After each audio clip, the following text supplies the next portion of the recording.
Hi, so to start off with some things I found interesting about the play, there were two main events that I found quite shocking.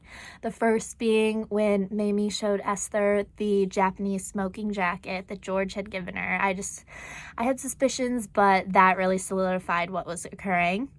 And then when Mrs. Van Buren kisses Esther when they're speaking about love, I did not see that one coming at all, so that was very interesting.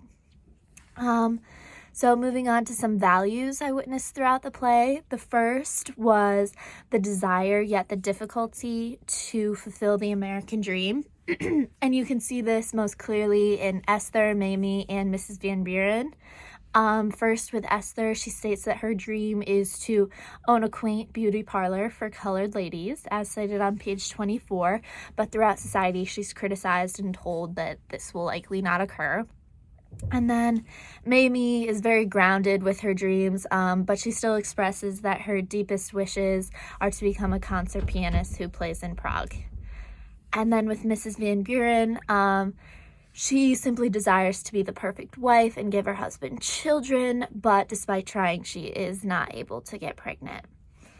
The second value that stood out to me was the discrimination of African American individuals.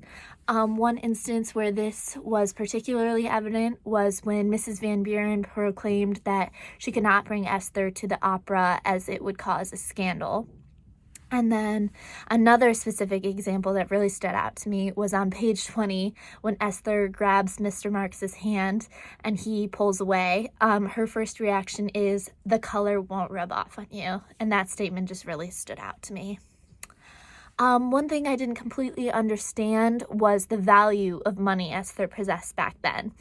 Specifically when George asks her for $2 for ale and she stated that's a lot of money. And then after some research, turns out that $2 back then in 1905 is equivalent to about $60 today. So that makes a lot more sense why Esther was concerned to give away $2 to George. I definitely feel that intimate apparel reinforces the understanding of the African American experience and the stereotypes regarding them. You can see Esther work incredibly diligently and save money for the entirety of her life, even though she's criticized for her goals throughout society that she'll never achieve them.